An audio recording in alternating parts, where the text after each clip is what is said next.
Perjuangan para pahlawan untuk mencapai kemerdekaan Indonesia sangatlah besar.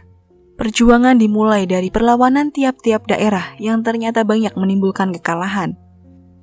Setelah itu, dengan semangat persatuan dan kesatuan, para pahlawan dari tiap daerah saling bersatu untuk mengusir penjajah. Perjuangan mengusir penjajah tak hanya sampai di situ saja. Perjuangan diplomasi dan pergerakan juga terus dilakukan oleh para pahlawan dan pejuang. Berbagai perundingan dan perjanjian hingga diplomasi beras untuk negara lain, yakni India, telah dilakukan. Hal ini agar kemerdekaan Indonesia benar-benar dirasakan oleh bangsa kita. Ternyata perjuangan para pahlawan membuahkan hasil. Bangsa Indonesia dapat merasakan kemerdekaan hingga sampai saat ini. Lantas, apakah kita harus mempertahankan apa yang sudah kita dapatkan sekarang? Berdasarkan hal tersebut, kita menjadi tahu bahwa perjuangan memerdekakan dan mendirikan negara Indonesia memang tidak mudah. Oleh karena itu, perjuangan menjaga negara kita jangan sampai berhenti di situ saja. Namun, apa yang harus kita perjuangkan dan kita jaga untuk saat ini? Saat ini kita harus menjaga keutuhan Negara Kesatuan Republik Indonesia. Mengapa? Agar Indonesia tetap menjadi negara yang satu dan tidak terpecah belah keutuhannya. Memangnya, apakah Indonesia menjadi negara yang rawan terpecah belah keutuhannya? Indonesia atau Negara Kesatuan Republik Indonesia adalah negara kepulauan yang memiliki banyak sekali keberagaman. Terdiri dari banyak pulau, suku, dan budaya membuat Indonesia disebut sebagai negara yang majemuk atau multikultural.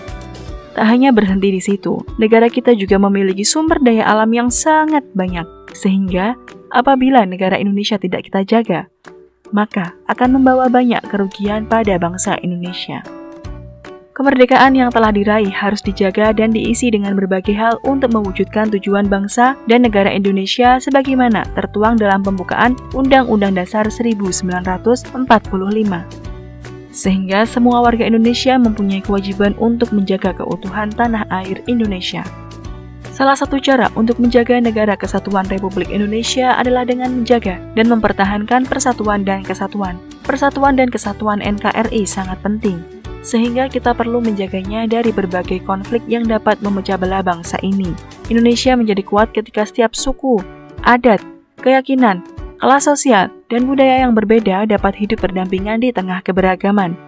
Membangun rasa kebangsaan dengan membangkitkan nasionalisme yang memberi penyadaran agar rakyat merasa sebagai satu golongan dan satu bangsa. Persatuan dan kesatuan harus mulai kita tanamkan dari hal yang paling dekat. Misalnya seperti gotong royong, saling membantu, dan saling mengenal antara satu dengan yang lainnya. Contohnya adalah tradisi rewang. Tradisi rewang adalah tradisi dari Jawa Tengah yang mana saling membantu antar tetangga ketika tetangga memiliki hajat. Nah, tradisi rewang ini merupakan salah satu hal untuk menjalin persatuan dan kesatuan antar warga sekitar. Contoh lainnya adalah tradisi memindahkan rumah atau marakak bola. Marakak bola merupakan tradisi gotong royong memindahkan rumah pada masyarakat Bugis Baru, Sulawesi Selatan. Warga yang hendak memindahkan rumahnya akan dibantu oleh warga sekitar dengan sukarela. Bobot rumah yang dipindahkan tentu saja tidak ringan, bisa puluhan ton. Jarak rumah yang dipindahkan ke lokasi baru juga biasanya tidak dekat. Sekilas, kegiatan memindahkan rumah yang begitu besar tidak masuk akal jika dilakukan dengan tenaga manusia. Namun, semangat gotong royong membuktikan bahwa hal yang mustahil dapat dilakukan. Namun, untuk mempertahankan keutuhan Indonesia tidaklah mudah. Ada beberapa tantangan yang harus dihadapi dalam menjaga keutuhan Negara Kesatuan Republik Indonesia. Yang pertama, wilayah yang luas. Tidak mudah untuk mengelola negara dengan wilayah luas yang terdiri atas daratan dan lautan. Apalagi di Indonesia terdapat pulau-pulau yang memiliki hambatan kondisi geografis. Hal ini menjadi tantangan untuk mempertahankan wilayah Indonesia yang luas agar masyarakat dan wilayahnya tetap terjaga. Yang kedua, keragaman masyarakat Indonesia. Indonesia diketahui merupakan negara yang majemuk atau terbentuk dari berbagai suku bangsa yang tersebar di seluruh Nusantara. Keberagaman ini bisa menjadi anugerah, tetapi bisa juga menimbulkan permasalahan untuk keutuhan negara Indonesia. Merawat keberagaman akan meminimalisir konflik antar masyarakat. Yang ketiga, kesenjangan sosial dan ekonomi di masyarakat. Perekonomian yang tidak merata dan kurang stabil seringkali menimbulkan kesenjangan sosial, sehingga dapat menjadi penyebab munculnya kisruh antar kelas dalam suatu negara. Hal ini pun bisa mengakibatkan timbulnya perpecahan di masyarakat atas dasar golongan atau kelas sosial dan ekonomi. Yang keempat, peningkatan kualitas sumber daya manusia. Sumber daya manusia menjadi salah satu penentu masa depan suatu negara. Kualitas sumber daya manusia berkaitan dengan kesehatan dan pendidikan. Dengan sumber daya manusia yang sehat dan cerdas, akan membawa pada sumber daya manusia yang memiliki pemikiran yang maju. Contohnya seperti memiliki toleransi dan rasa menghargai antara satu dengan yang lainnya. 5. Isu pertahanan dan keamanan. Posisi geografis Indonesia berbatasan langsung dengan negara-negara lain.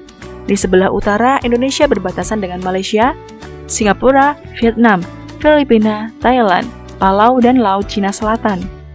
Di sebelah selatan, Indonesia berbatasan dengan Australia, Timor Leste, dan Samudra Hindia. Di sebelah barat, Indonesia berbatasan dengan Samudra Hindia. Di sebelah timur, Indonesia berbatasan dengan Papua Nugini dan Samudra Pasifik. Selain itu, Indonesia diperkirakan memiliki 111 pulau kecil terluar yang perlu dipertahankan dan dikelola secara optimal. Hal ini menyebabkan negara kita dalam kondisi rawan konflik. Dalam kondisi demikian, isu pertahanan dan keamanan sangat perlu diperhatikan. Menjaga keutuhan Negara Kesatuan Republik Indonesia harus dilakukan oleh semua golongan masyarakat di Indonesia. Nah, kita bisa melakukannya melalui lingkungan keluarga, lingkungan sekolah, masyarakat, bahkan bisa juga melalui media sosial. Nah, kita bisa memulainya dengan membina kerukunan dengan orang lain, membangun empati, serta mengerti hak dan kewajiban masing-masing. Begitu pula di media sosial. Kita harus menumbuhkan kedamaian di media sosial serta memahami literasi digital. Literasi digital merupakan pengetahuan serta kecakapan pengguna dalam memanfaatkan media digital, seperti alat komunikasi, jaringan internet, dan lain sebagainya. Kecakapan pengguna dalam literasi digital mencakup kemampuan untuk menemukan, mengerjakan, mengevaluasi, menggunakan, membuat, serta memanfaatkannya dengan bijak, cerdas, cermat, serta tepat sesuai kegunaannya. Dengan adanya literasi digital, maka kita akan memahami cara bermedia sosial yang baik tanpa memecah persatuan dan kesatuan. Menjaga keutuhan negara tak hanya dilakukan oleh orang dewasa saja loh adik-adik, namun siswa seperti kalian juga harus melakukannya. Bagaimana ya peran seorang siswa dalam menjaga keutuhan negara? Peran aktif siswa dalam menjaga keutuhan negara yakni: yang pertama, belajar dengan tekun.